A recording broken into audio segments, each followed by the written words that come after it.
Good evening sir. Good evening, good evening, good evening. ये across और through का difference हम लोग देख लेते हैं। हाँ, ठीक है। इसका हिंदी में आप लोग लिख लेंगे तो अच्छा रहेगा। अक्रॉस का लिख लीजिए के पार, ठीक है। अक्रॉस का हिंदी में लिख लीजिए के पार, और थ्रू का लिख लीजिए से होकर, से होकर, ठीक है। इसका डिस्क्रिप्शन में लिख देता हूं। Across is used while talking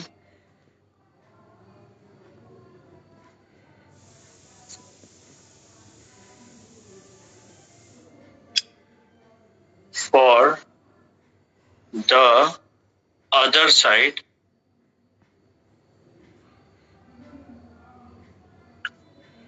of a plane oblique open surface। मतलब कोई प्लेन या ओपन सरफेस है, उसके उस पार, के पार का भाव देना है तो अक्रॉस का यूज करेंगे, ठीक है। थ्रू का यूज कब करेंगे?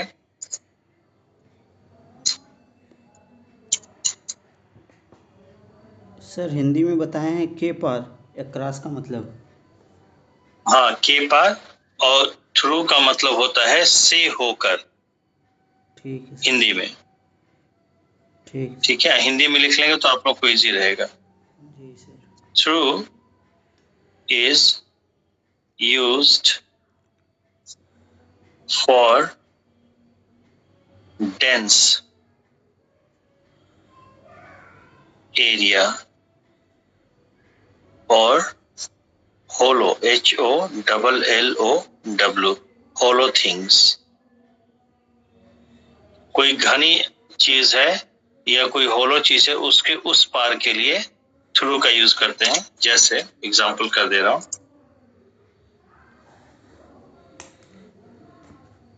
Across the road, across the river, across, good evening sir. good evening madam, the sea, across the canal, ठीक है, या across the table, ठीक है। यहीं पे ये डेंस के लिए होगा। अब देखिए, रोड है, रिवर है, सी है, कैनाल है, टेबल है, ये सारे ओपन सरफेस है। तो ओपन सरफेस के पार के लिए अक्रॉस। थ्रू का मतलब होता है से होकर। तो कहीं पे डेंस एरिया है या होलो चीज है, जैसे थ्रू द टनल, ठीक है। थ्रू द पाइप, ठीक है। Through the forest, through the village, ठीक है। Okay.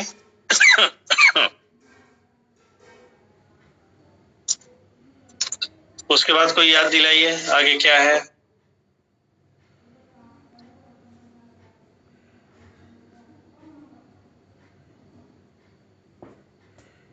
Sir in at place वाला। अच्छा, इन एट ना, प्लेस के लिए, ठीक है। इन और एट, प्रीपोजिशन ऑफ प्लेस।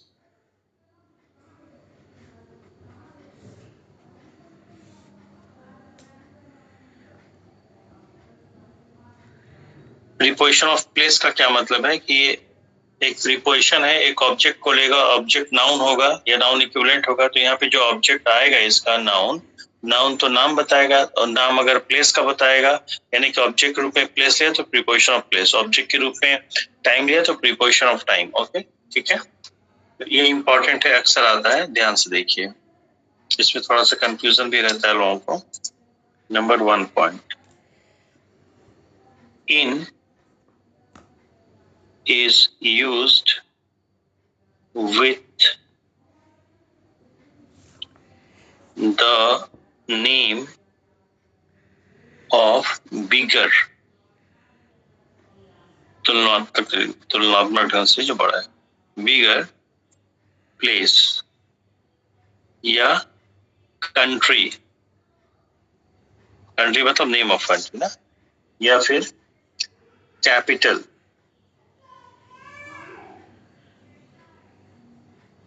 या फिर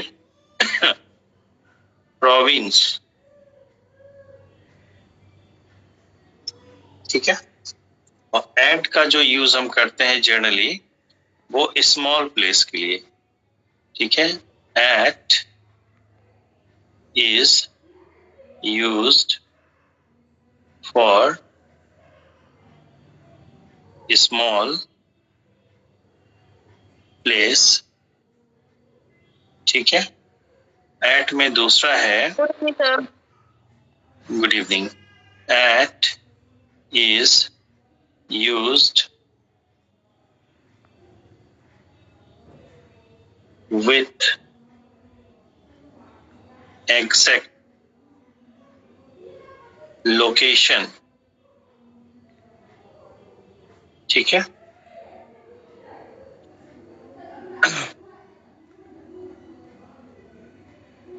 यहाँ पे एक कंट्रोवर्सी आपको ये देखने को मिलेगी कि आप लोगों ने हमेशा देखा है कि इन का यूज हम बड़े जगहों के साथ करते हैं, लेकिन इन का यूज हम छोटे जगहों के साथ भी कर सकते हैं, ठीक है। इसको ध्यान से देखिएगा, ठीक है। इन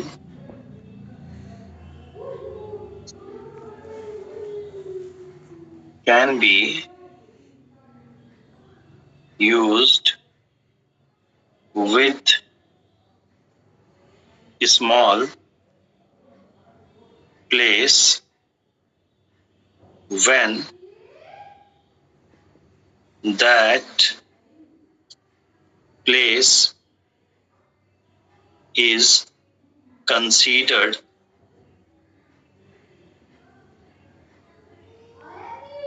an area। कहने का मतलब कि छोटी जगह के लिए भी हम यूज कर सकते हैं, लेकिन छोटी जगह को अगर एक एरिया के रूप में हम यूज करें तब, ठीक है। ओके, तो आइए इसके कुछ एग्जांपल्स हम लोग लेके देख लेते हैं। जैसे था इन और eight,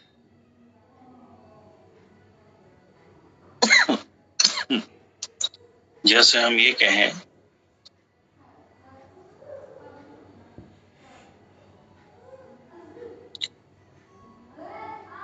Pandit Nehru was born in Allahabad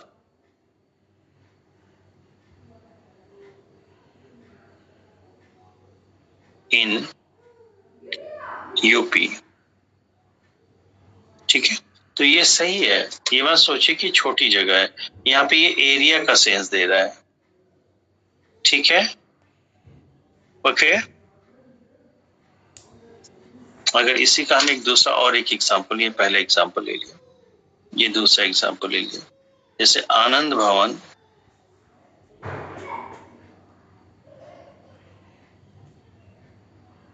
is at Allahabad in UP. तो अंतर यहाँ पे, ये इसको गलत मत सोचिएगा आप लोग, जो यहाँ पे एट लगा है इलाहाबाद के पहले, ठीक है, ये गलत नहीं, ये भी सही है, ये भी सही है। अंतर बस इतना है कि जब आप छोटी जगह के नाम के साथ, या बड़ी जगह छोटी जगह से नहीं मतलब है, इन का यूज हम तब करते हैं जब किसी भी जगह को एज एन एरिया कंसीडर करते हैं। तो इन यहाँ पे इसलिए यूज हुआ है कि इलाहाबाद को आप एक एरिया मान रहे हैं। Any doubt? और एट का यूज इसलिए कर रहे हैं कि इलाहाबाद को आप एक लोकेशन मान रहे हैं। कोई शक? No sir. No sir. एकदम क्लियर है। जैसे इलाहाबाद में एक चर्चित जगह है सिविल लाइंस, ठीक है। तो मेरे मित्र ने कहा है कल शाम को या आज शाम को सिविल लाइंस से मिलेंगे। तो सिविल लाइंस है बहुत छोटी जगह। तो मैं पूछूंगा ना भैया सिविल लाइंस में कहा, तो वो कहेगा सुभाष चौराहे पे। तो इसी सेंटेंस को मैं लिख दे रहा हूं, ठीक है। आई शैल मीट यू, ध्यान से देखिए, एट सुभाष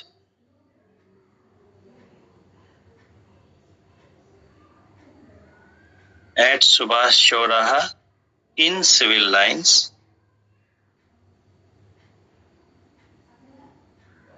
इन प्रयागराज।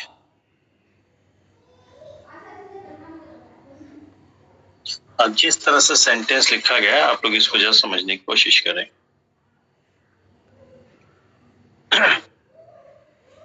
प्रयागराज की तुलना में सिविल लाइंस तो छोटी जगह है, प्रयागराज बड़ी जगह, तो सिविल लाइंस अगर छोटी जगह है तो यहाँ पे एट का यूज होना चाहिए। लेकिन सेंटेंस में जिस तरह से यूज हुआ है, क्या क्या, I shall meet you at Subhash Chauraha, तो एट सुभाष चौराहा, तो सुभाष चौराहा एग्जैक्ट लोकेशन बता रहा है, ठीक है, कि मैं आपसे मिलूंगा सुभाष चौराहे पर। ये सुभाष चौराहा है कहाँ? सिविल लाइंस में है। तो जिस कॉन्टेक्स्ट में यूज हुआ है, जो सिविल लाइंस नाम है, ये लोकेशन के रूप में यूज हुआ है या एरिया के रूप में यूज हुआ है? सुभाष चौराहा कहाँ पड़ता है? बोले सिविल लाइंस एरिया में पड़ता है, हाँ या ना? Yes sir. बोलिए भाई। कोई जवाब ही नहीं देता, मन ही नहीं करता। Yes sir. हाँ, जैसे क्लास में डाउट है तो बोलिए, नहीं मैं आगे बढ़ूं। No doubt sir. क्लियर है। ठीक है, तो ये समझ लीजिए, आपको छोटी और बड़ी जगह से मतलब नहीं है। कहीं पे भी कोई स्थान है, एक प्लेस है, अगर वो एरिया का सेंस देगा तो इन लगेगा, और लोकेशन का सेंस देगा तो एट लगेगा। कोई दिक्कत? No sir. नो ठीक है, तो यहाँ पे ये ऐसे मैं और शॉर्ट में लिख दे रहा हूँ कि at is used for location. एक सेकंड, एक सेकंड।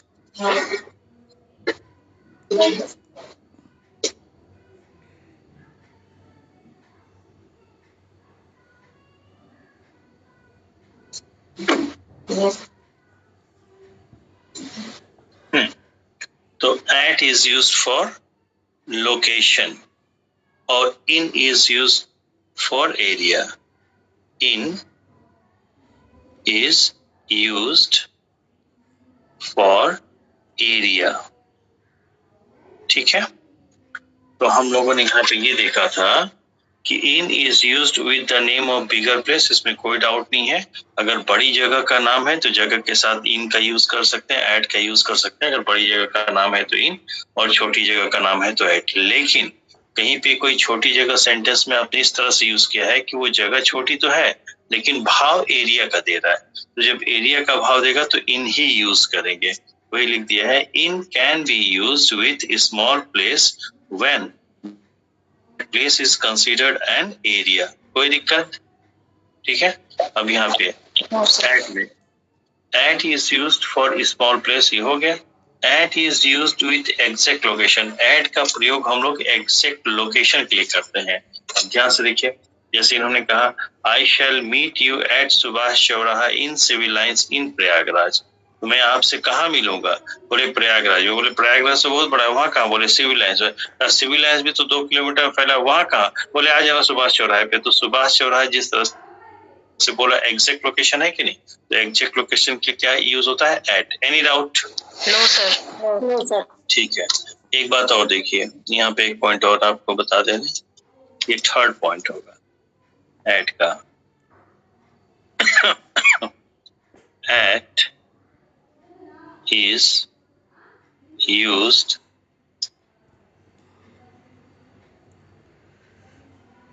to denote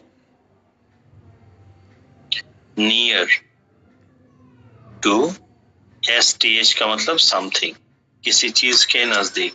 जैसे अगर एक एग्जांपल ले हम,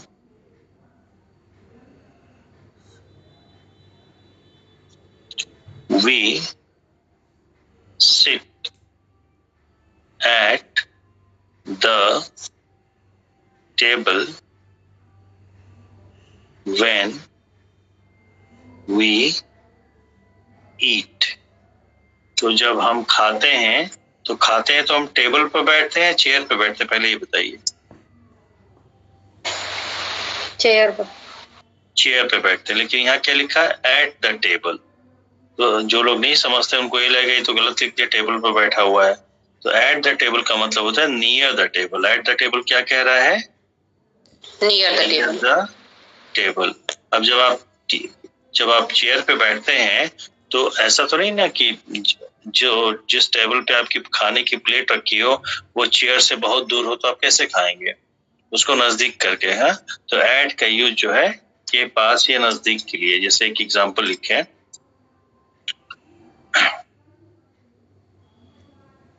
अ dog is there at the door. तो कुछ लोगों को लगेगा कि एट द डोर लिखा गया तो दरवाजे पर है, तो यहाँ दरवाजे पर नहीं है। क्या कह रहा है? नियर द डोर, दरवाजे के पास है। Any doubt? No sir. No sir. ठीक है, ओके। अगर आप ये कहते हैं कि the refrigerator is at the TV, इसका मतलब ये नहीं कि टीवी रेफ्रिजरेटर पे है या रेफ्रिजरेटर टीवी पे। बोले दोनों एक दूसरे के नजदीक है। श्योर? Yes sir. ठीक है। इसीलिए एड्रेस के साथ जब आप मकान नंबर लिखते हैं तो मकान नंबर के लिए एट आता है। ये पर्टिकुलर कोई स्ट्रीट नंबर है तो स्ट्रीट नंबर के लिए एट आता है। क्यों? क्योंकि स्ट्रीट नंबर वो एग्जैक्ट लोकेशन, मकान नंबर एग्जैक्ट लोकेशन हो जाता है। कोई दिक्कत? No sir. No sir. ठीक है, और बताइए भाई। तो टुवर्ड्स है। Towards, yes. वो शायद लिस्ट में हम लिखना भी भूल गए थे ना। टुवर्ड्स,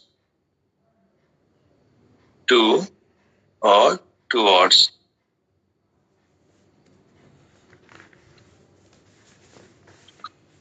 हिंदी में इसका लिख लीजिए ब्रैकेट में, गंतव्य को और गंतव्य की ओर। ठीक है, इसका मतलब होगा to the destination.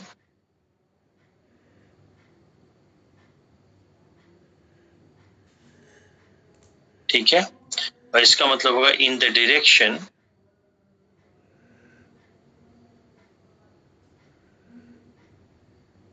Direction of destination.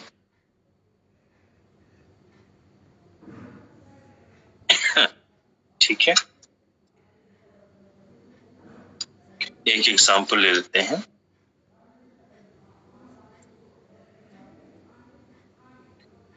The patient went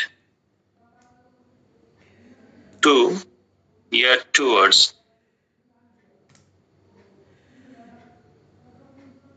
the hospital।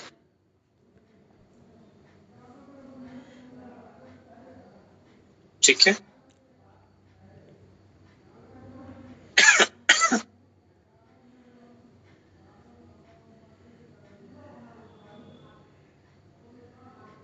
the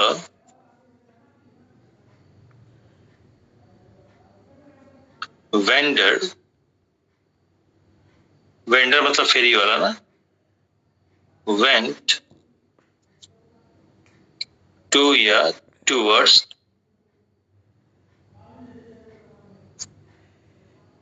the hospital।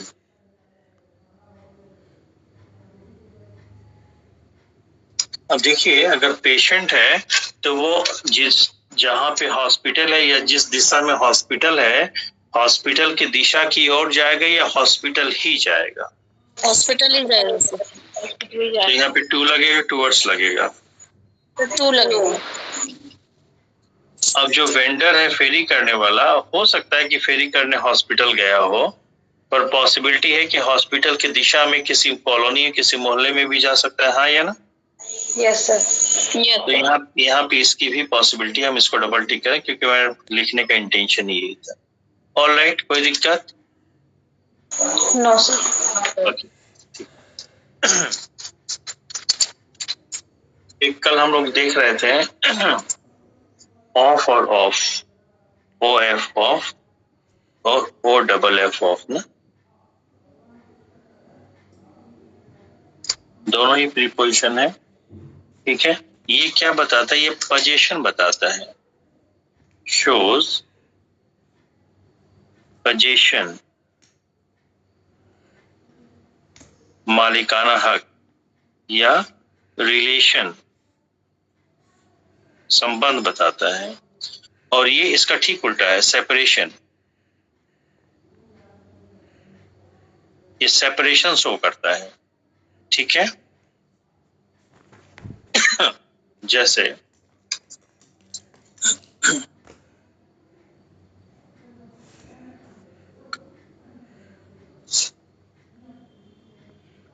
The cap of this pen is misfit, यानी ठीक से फिट नहीं बैठ रहा है। तो यहाँ पे ऑफ पोजीशन का भाव दे रहा है कि नहीं? दे रहा है सर। ठीक है, इस कलम की कैप, ठीक है। लेकिन ओ डबल एफ क्या है?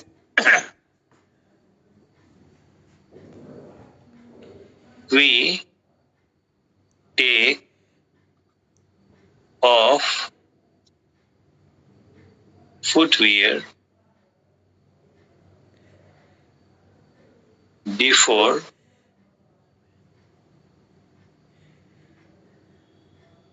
Entering home. कोई दिक्कत? तो यहाँ पे ऑफ क्यों आया? बोले पैरों से उसको अलग कर देते हैं ना, सेपरेट कर देते हैं, राइट? Yes sir.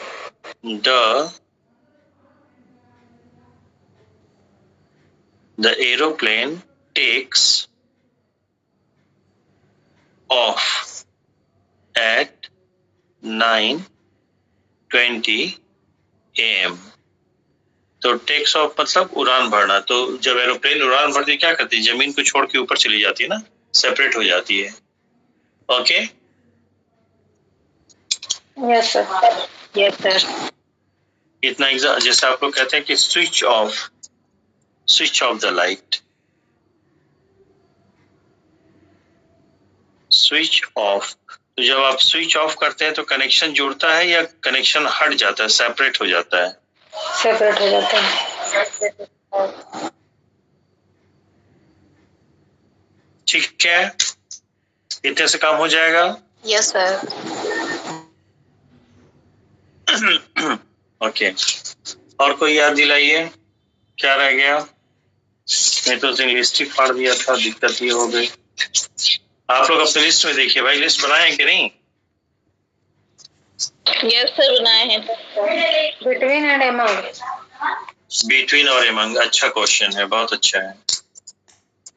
बिटवीन,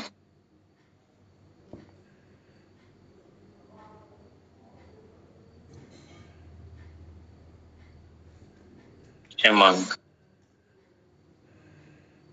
देखिए, हम सब लोग जानते हैं कि दो के लिए यूज होता है, दो से अधिक के लिए, पर ऐसी हर समय ये बात होती नहीं है, ठीक है। इसको देख लीजिए,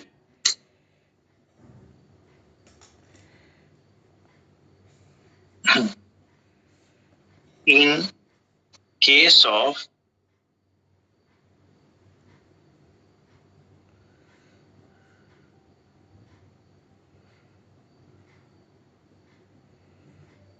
इन केस ऑफ डिस्ट्रीब्यूशन, जब वितरण की बात आएगी, इन केस ऑफ डिस्ट्रीब्यूशन, ठीक है,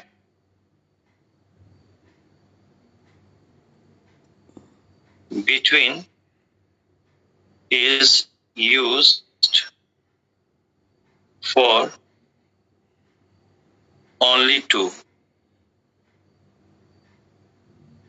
अगर वितरण की बात आ रही, कोई चीज आप बांट रहे हैं तो पॉसिबिलिटी है कि आप दो लोगों के बीच में बांटे या दो से अधिक में बांटे, हाँ या ना, ठीक है। तो दो में बांट रहे हैं तो बिटवीन ही आएगा। In case of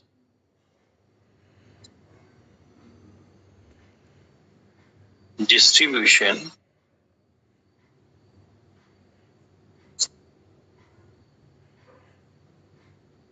among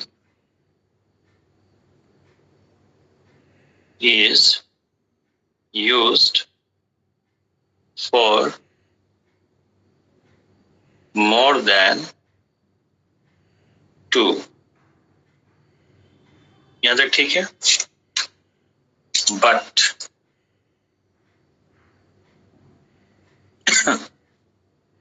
for position or location, for denoting position or location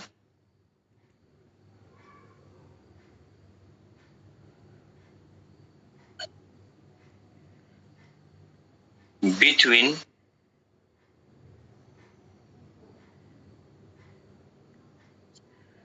is used for two or more than two. इसका ध्यान रखिएगा, जब कोई चीज हम बांट रहे हैं, ठीक है, तो दो में अगर बांट रहे हैं तो बिटवीन, दो से अधिक में बांट रहे हैं तो एमंग। लेकिन अगर कहीं पे किसी चीज की लोकेशन या सिचुएशन की, कोई चीज कहाँ सिचुएटेड है, उसका लोकेशन कहाँ है, तो दो के बीच में है तो भी बिटवीन, और दो से अधिक के बीच में है तो भी बिटवीन। Any doubt? सर ये सेकंड वाला नहीं समझ में आया। सेकंड वाला नहीं समझ में आया। जैसे आपको मैं बताऊं, उत्तर प्रदेश में आप रहती हैं, ठीक है, तो चलिए, आपने कभी इंडिया का मैप देखा है? मध्य प्रदेश को आप अपने दिमाग में बिठाइए। मध्य प्रदेश कितने राज्यों के मध्य में है, बीच में है? उत्तर प्रदेश, छत्तीसगढ़, झारखंड ना, इधर राजस्थान, महाराष्ट्र, ठीक है ना?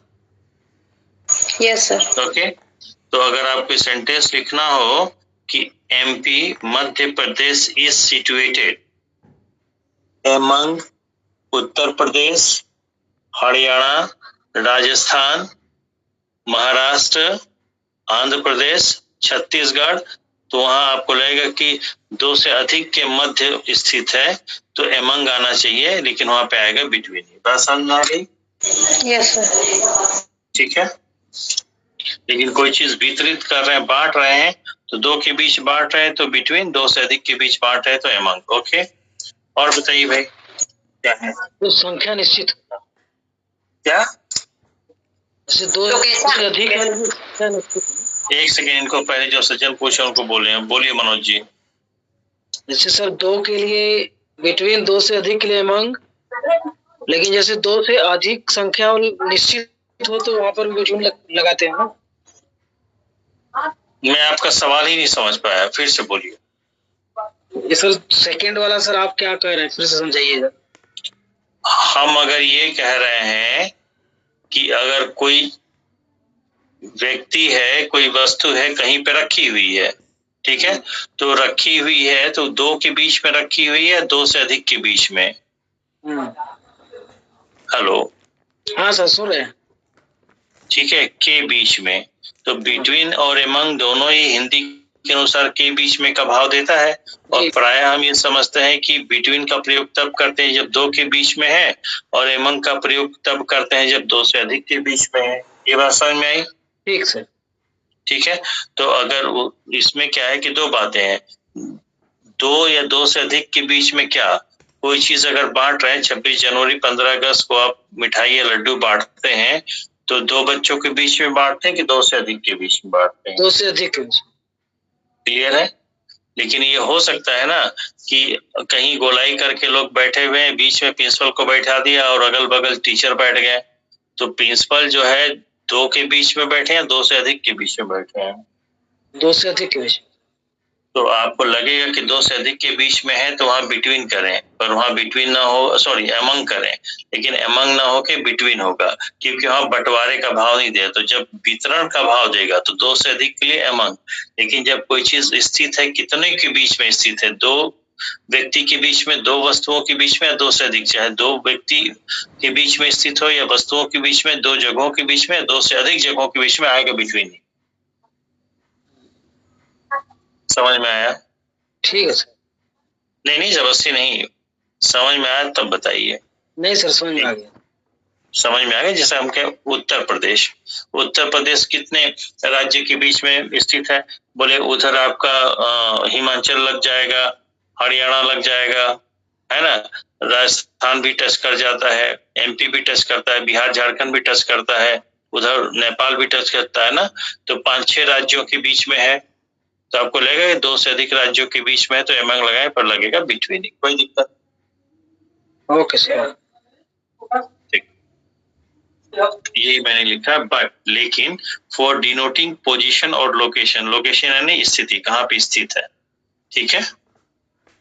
Between is used for two और मोर देन टू। आगे बताइए भाई, कुछ और पॉइंट आप लोग क्या क्या रह गया था? बाई और विद है। बाई और विथ है, ओके। देखिए ये बाई है और विथ है।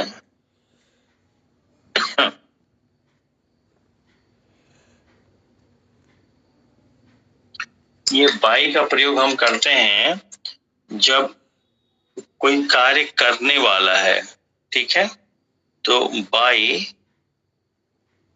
Is used with doer of the action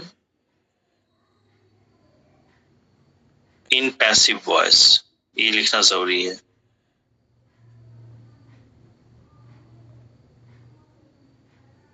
ठीक है, by is used with the doer of the action, जो कार्य करने वाला व्यक्ति है, ठीक है, उसके साथ, लेकिन पैसिव वॉइस में, ठीक है। with is used for the object or instrument with which the action is done।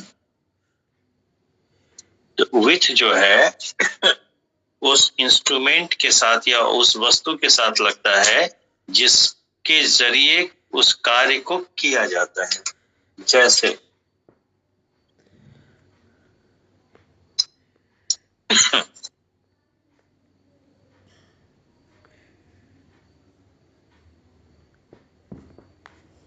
the suspect, संदिग्ध, was tied with a rope by the villagers। ठीक है, तो जो संदिग्ध था उसको बांधा गया, किस चीज से बांधा गया? रोप से। पर बांधने का कार्य किसने किया? विलेजर्स ने। तो विलेजर्स डूअर है कि नहीं? यस। कोई दिक्कत? No sir. The letter was written with ink pen by my daughter। तो लिखने का काम हुआ तो किसी चीज से लिखेंगे ना, लिखने का इंस्ट्रूमेंट क्या था, इंक पेन या पेन, ठीक है। तो विथ आ गया, और लिखने का काम किसी ने किया होगा, किसने लिखा, डॉटर ने, तो उसके लिए क्या आ गया, बाई आ गया, डूअर है ना ये। कोई दिक्कत? No sir. आगे बताइए। तो बिसाइड बिहाइंड। बिसाइड और behind, okay. BESIDE, beside, behind. Behind मतलब पीछे, और बिसाइड मतलब के बगल में। बस इतना हिंदी में लिखिए, इसको हो जाएगा। वर्ड्स में और बताइए, वर्ड्स में।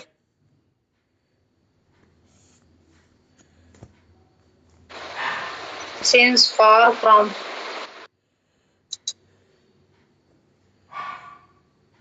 Since, for, from.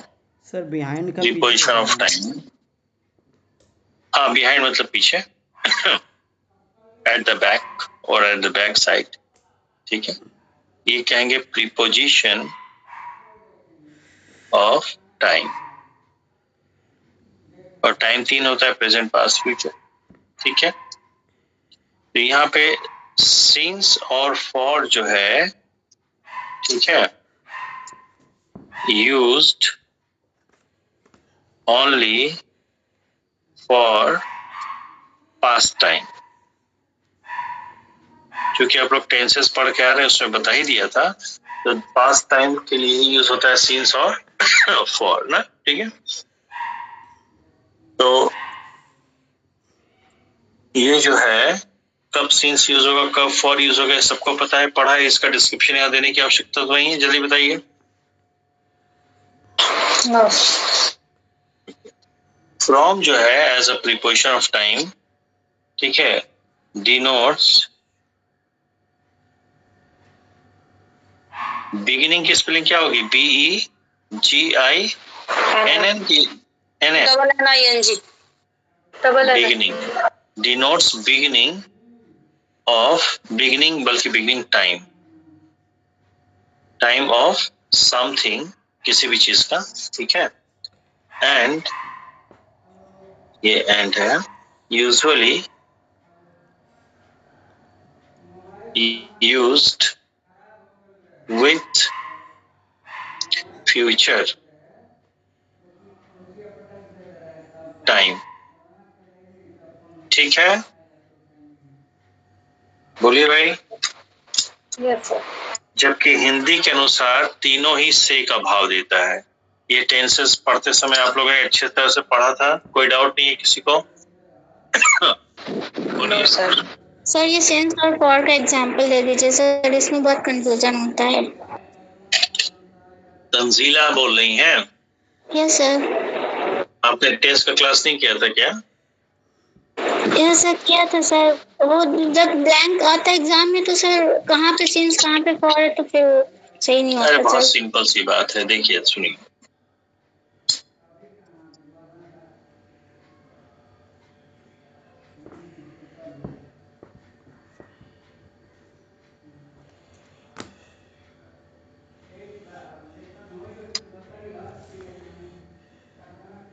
Used with past time,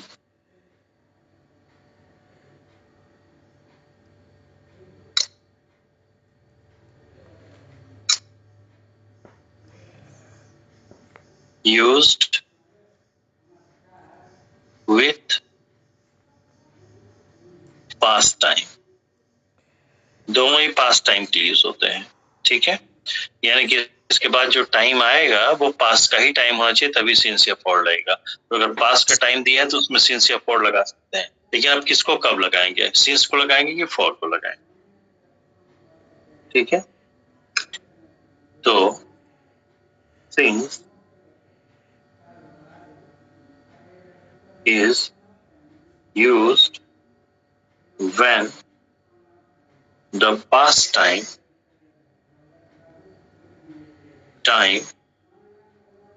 is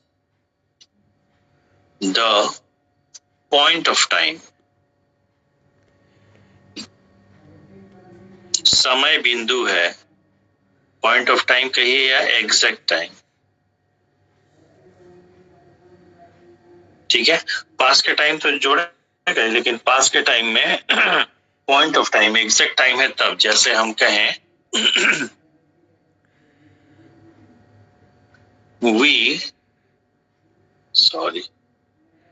we have been studying since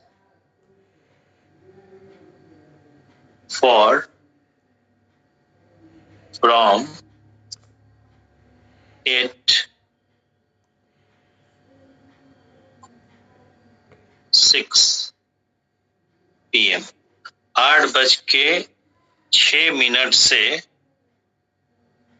पढ़ रहे हैं, ठीक है। तो सिंस भी से का भाव दे रहा है, फॉर भी से का भाव दे रहा है, फ्रॉम भी से का भाव दे रहा है, तो हम क्या करें? बोले फ्रॉम तब लगाते हैं जब फ्यूचर, तो पढ़ाई तो अभी भी चल रही है, पढ़ कब रहे हैं? 8 बजे से, तो 8 बजे का जो टाइम है वो प्रेजेंट का टाइम है या पास्ट का टाइम? जल्दी बताइए इस सेंटेंस के अकॉर्डिंग। तंजीला?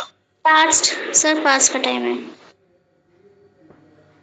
पास्ट टाइम, ठीक है।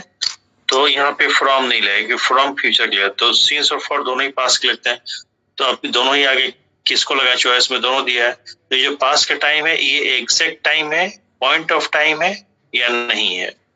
सर पॉइंट ऑफ टाइम है। Point of time.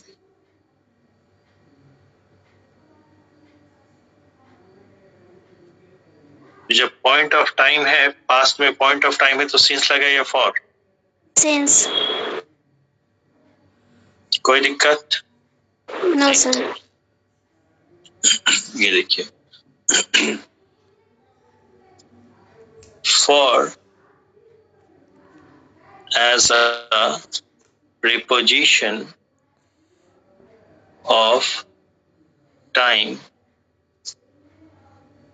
is used when the past time is period or range of time। वो पॉइंट ऑफ टाइम नहीं बल्कि पीरियड ऑफ टाइम है, ठीक है। जैसे एक एग्जांपल ले लें, अगर हम कहें कि अभी सॉरी 8:00 या 9:06 हो रहा है, अगर मैं कहूं कि 9:06 हो रहा है, ठीक है, 9:06 हो रहा है, ये PM का मैंने टाइम दे दिया, ठीक है। और हमने क्लास कब शुरू किया था? 8:06 पे, हाँ या ना? Yes sir. ठीक है, तो अगर हमने 8:06 पे शुरू किया था और 8:06 से लेकर 9:06 तक हम पढ़ा रहे हैं, ये 8:06 का टाइम है PM का, और इस यहाँ पे शुरू करके इधर हमने आया, यहाँ पे हम आ गए, ठीक है। तो यहाँ पे टाइम क्या हो रहा है? 9:06। तो 9:06 जो है, 8:06 से 9:06 पूरा 1 घंटे का टाइम है कि नहीं? Yes sir. 1 घंटे का टाइम है। तो क्या हम इसको ऐसे लिख सकते हैं कि we have been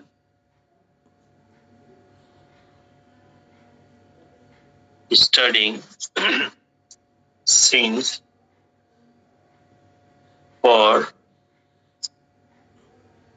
from 1 hour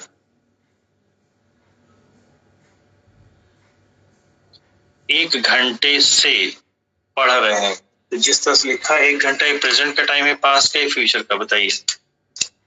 past. Past time है। जब ये पास्ट टाइम है तो यहाँ पे फ्रॉम नहीं लगेगा, क्योंकि फ्रॉम फ्यूचर के लिए आता है, सिंस फॉर पास्ट टाइम के लिए आता है। फिर पास्ट टाइम में देखना पड़ेगा ये 1 घंटा जो है एग्जैक्ट टाइम है, पॉइंट ऑफ टाइम है या पीरियड ऑफ टाइम है? Period of time.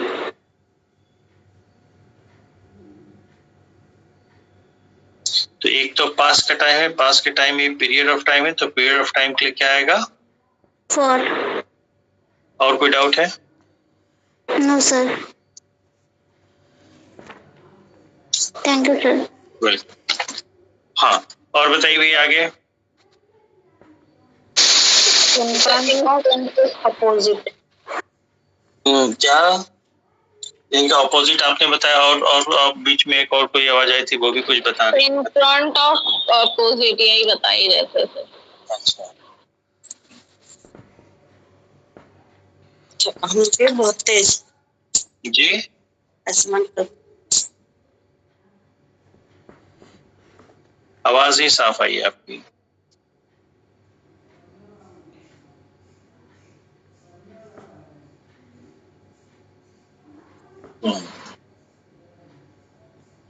ऑपोजिट देखिए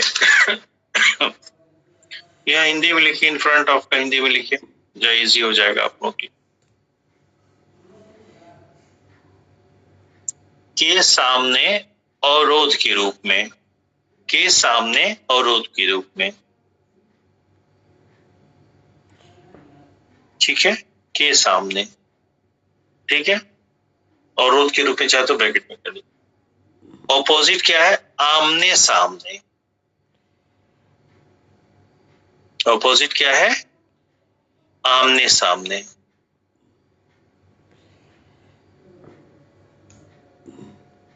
ठीक है। Yes sir. Yes sir. Sir ये अवरोध के रूप में किसका है? Front of.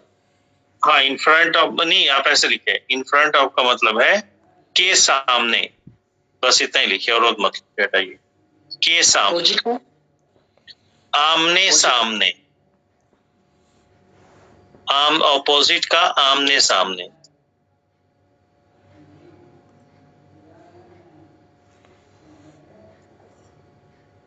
ठीक है,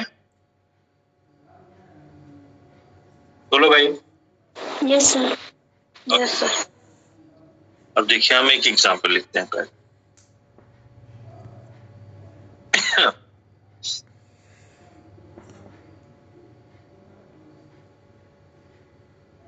The attendant hostel, attendant hostel समझ रहे हैं? जो बड़े बड़े शहर होते हैं जहाँ पे बड़े बड़े हॉस्पिटल होते हैं, तो लोग अपने पेशेंट को लेके जाते हैं, वहां पता चला कि उनको एडमिट कर दिया 4 दिन के लिए, तो जो अटेंडेंट, जिसको तीमारदार कहते हैं, जो अटेंडेंट है वो कहाँ रहेंगे? वो कहीं प्राइवेट हॉस्टल खोजेंगे, ठीक है, ओके, वहीं पे रहते हैं। जैसे दिल्ली उल्ली में लोग जाते हैं तो ऐसे हॉस्टल में रहते हैं। तो the attendant hostel is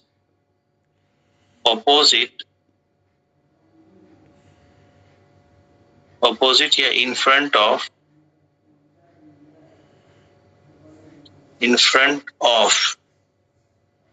the hospital।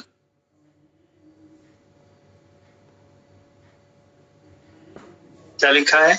The attendant hostel is opposite या in front of the hospital। Attendant का जो हॉस्टल है, यानी जिसमें अटेंडेंट रहते हैं, अटेंडेंट मतलब नहीं होता कि घर के 2 लोग चले गए तो भाई हॉस्पिटल में तो एक बार में एक ही तीमारदार को, अटेंडेंट को अलाउ करेंगे, बाकी 2 कहाँ रहेंगे? तो उनके लिए बड़े बड़े शहरों में जैसे मेदांता वगैरह है, ये पीजीआई वगैरह है, ठीक है, अपोलो मैक्स वगैरह है, दिल्ली का है ना, तो वहाँ लोग जाते हैं, तो अगल बगल हॉस्टल बने हैं, प्राइवेट हॉस्टल, वहाँ वो रहते हैं, ठीक है। तो जिस तरह से सेंटेंस लिखा गया, द अटेंडेंट हॉस्टल, वो हॉस्टल जिसमें अटेंडेंट, मरीज के अटेंडेंट रहते हैं, the attendant hostel is opposite in front of the hospital. तो हॉस्पिटल के सामने है अटेंडेंट हॉस्टल, या हॉस्पिटल और अटेंडेंट हॉस्टल एक दूसरे के आमने सामने? सर इन फ्रंट ऑफ है। आमने सामने होगा ना? Hello, clear? आमने सामने है।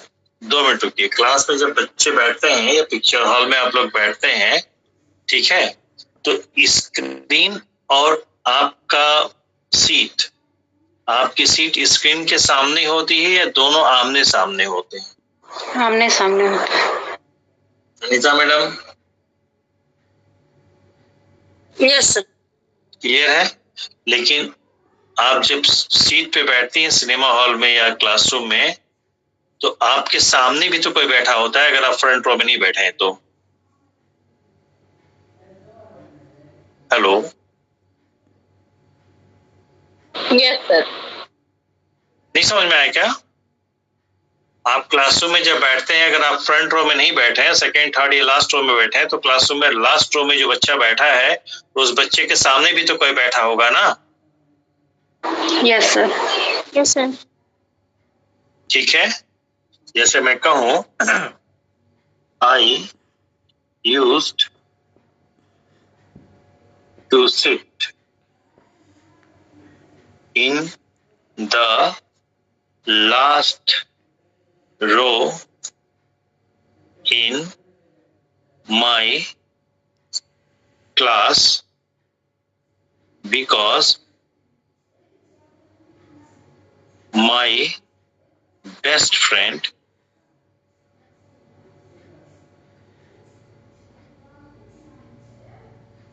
was allotted a seat. जैसे सीट अलॉटमेंट होता है ना, पता होगा आप लोगों को, क्लासरूम में आजकल नए फैशन में सीट अलॉटमेंट होने लगा है ना। Yes A seat in front of या opposite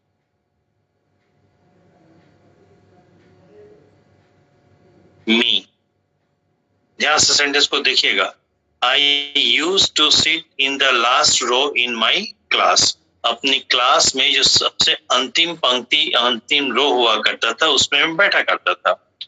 Because क्योंकि my best friend was allotted a seat। मेरे बेस्ट फ्रेंड को सीट अलॉट की गई थी। कहाँ? In front या opposite me? In front. बात समझ में आई? Yes sir. ठीक है, क्योंकि वो आपके सामने बैठता था। ठीक है, आमने सामने नहीं बैठता था। इसी को मैं दूसरे तरीके से लिख दूं।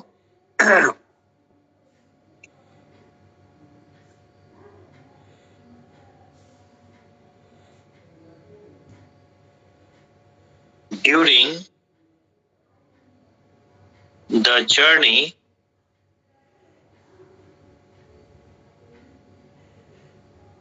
I realized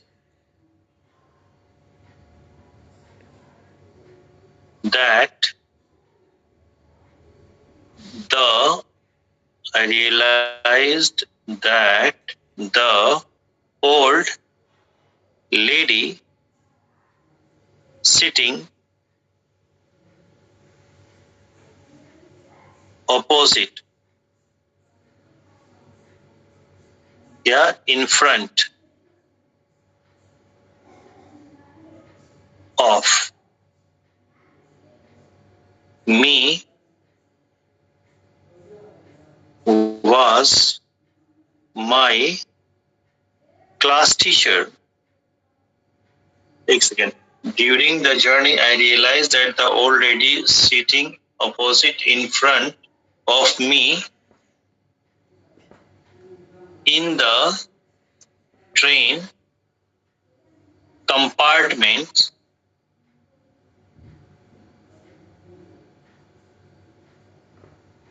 was my class teacher।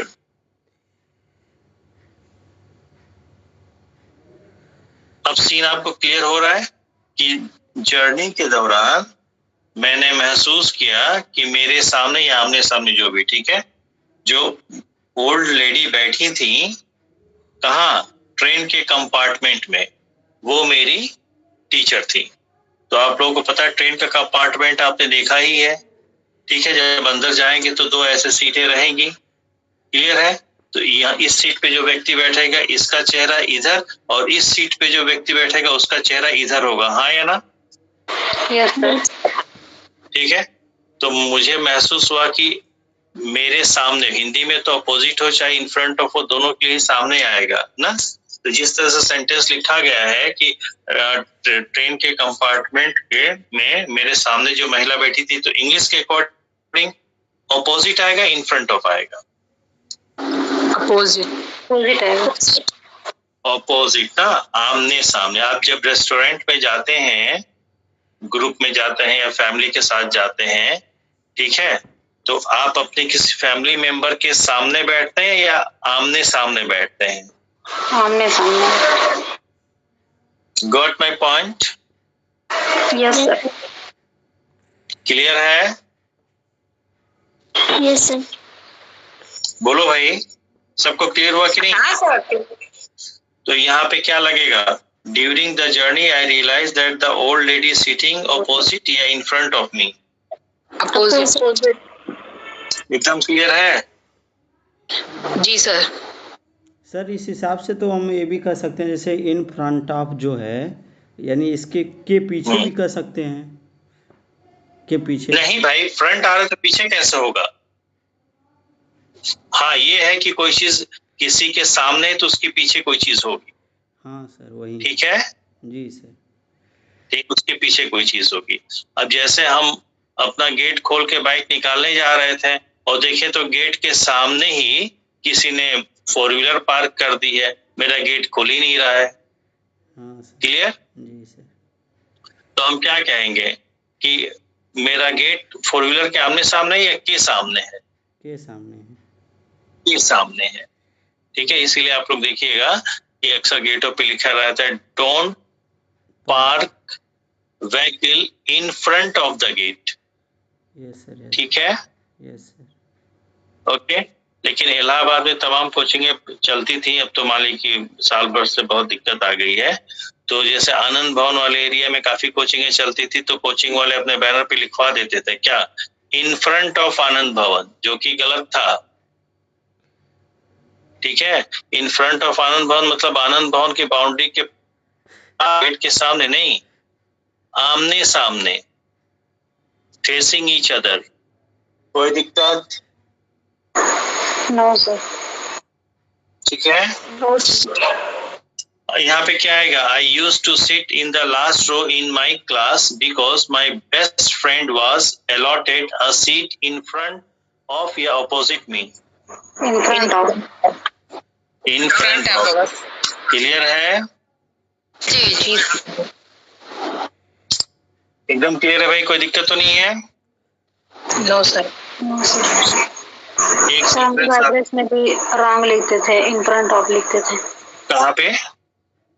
Address लिखते टाइम लिखते हैं ना इन फ्रंट ऑफ, तो रॉन्ग होता है। हाँ बिल्कुल गलत होता है भाई, है ना। Yes sir. आमने सामने के लिए ऑपोजिट ही आएगा, इन फ्रंट ऑफ नहीं आएगा।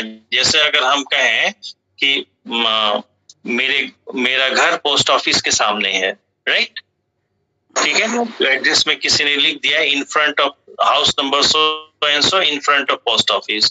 तो in front of post office अगर कह रहे हैं ना, तो ये मान लीजिए कि आपका पोस्ट ऑफिस है, तो हमारा घर एकदम इसी से सट के है, बीच में रास्ता ही नहीं है। क्या पॉसिबल है? No sir. ठीक है, तो ये ऑपोजिट जो होता है facing each other.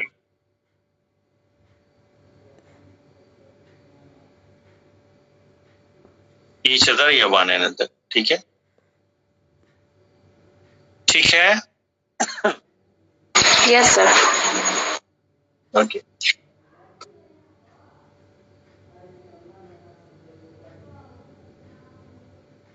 Tanzila, yes sir.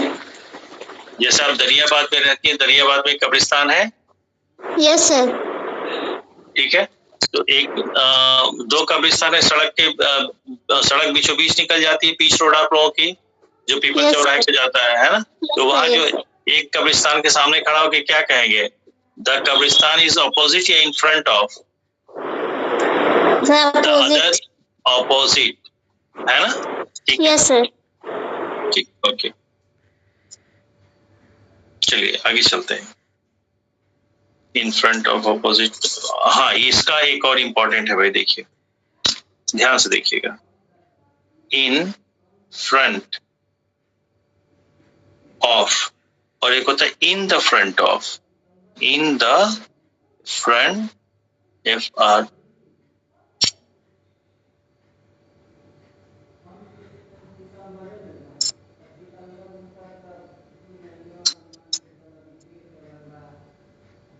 इसका हिंदी में लिखिए, के सामने, के सामने, इन फ्रंट ऑफ का के सामने, इन द फ्रंट ऑफ का होगा के अगले भाग में, के अगले हिस्से में, के अग्र भाग में। ठीक है,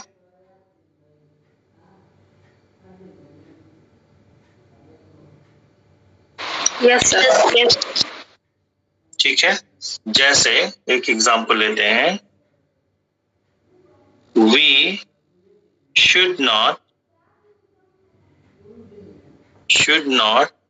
construct toilet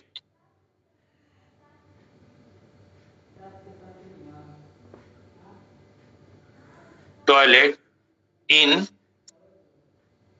the front of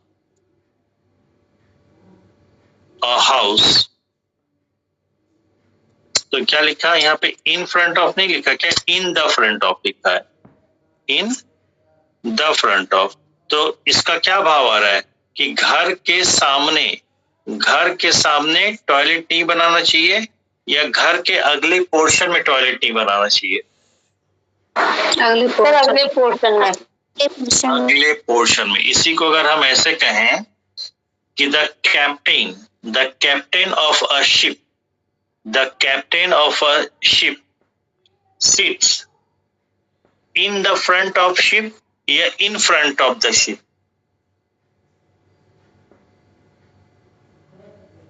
नहीं समझ रहा है, देखिए in the front of the, in the front. हाँ, ये देखिए ध्यान से देखिए, the captain of a ship sits in the नहीं लगाते हैं, in front of the ship. तो क्या लिखा है? In front of. तो क्या भाव हो रहा है? जो शिप का कैप्टन है वो कहाँ बैठता है? शिप के सामने बैठता है। शिप के सामने कहाँ? समुद्र के पानी में बैठेगा? नहीं सर, शिप के अगले। हम तो इन द फ्रंट ऑफ बोल रहे थे। हाँ, आप सही बोले, ठीक है। तो लेकिन अगर ऐसे लिखा गया है तो जो लोग इसका डिफरेंस नहीं समझते इन फ्रंट ऑफ और इन द फ्रंट ऑफ में, ठीक है, तो झटके से उनको यही लगे कि सामने वाले अगले हिस्से की बात कर रहे हैं, जबकि यहाँ पे द होना चाहिए। Okay, got the difference? Yes sir. ठीक है, आज ग्रामर इतना ही रखते हैं, एक आध पैसेज कर लिए जाए। सर्वेश कहाँ हो तुम?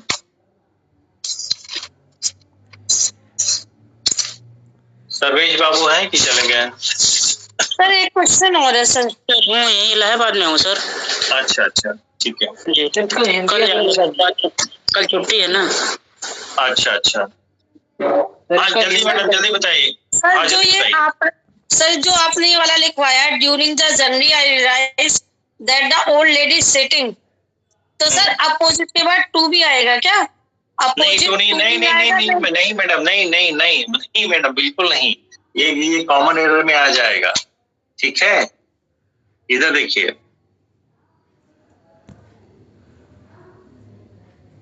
बढ़िया आप लोग तो मैडम छोड़ती नहीं है कहीं से ऑपोजिट।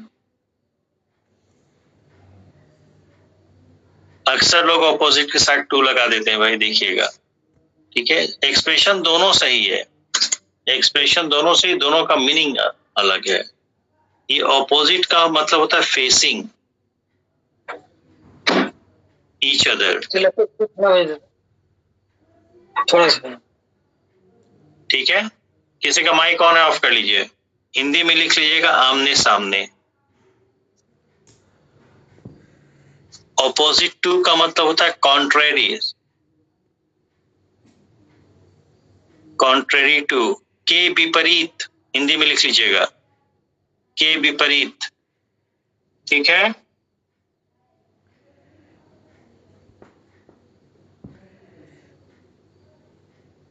हेलो सर हिंदी एक बार फिर से बोल दीजिए। ऑपोजिट टू का मतलब होता है के विपरीत, कॉन्ट्रेरी। Okay, yes sir. जैसे ध्यान से देखिए, एक सेंटेंस में फ्रेम कर दे रहा हूं। Generally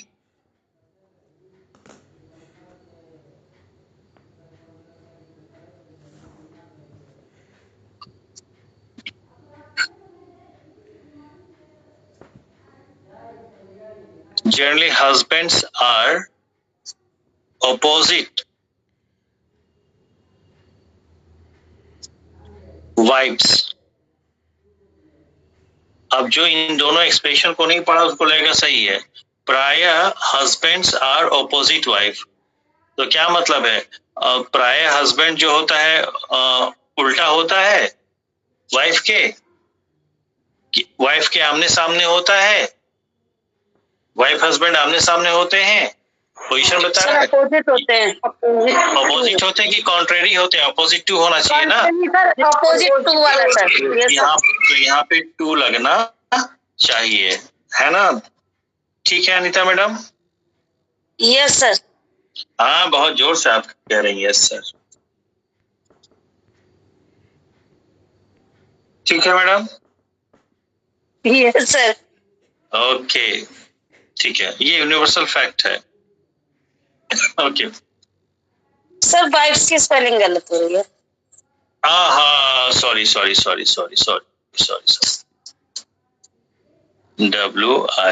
WIVES। Thank you madam, इसको करेक्ट करिए भाई। हाँ, तो हो गया, आज ही इसको इतना ही रखते हैं, एक आध पैसेज करें, थोड़ा बहुत टाइम बचा हो तो। सर हम पैसेज नहीं किए हैं। ये तो गलत बात है मैडम, देखिए परसों का पैसेज भेजा हुआ है, आप लोग एक्चुअल में हम बिजी रहे आज। हाँ, हम समझ रहे हैं आपकी मजबूरी, हम समझ रहे हैं, नहीं तो आप करी होती जरूर, इसमें कोई दो राय नहीं। कोई सर कहता है, सचिन सर बोल रहे थे क्या? बोल रहा था जी सर, बताएं।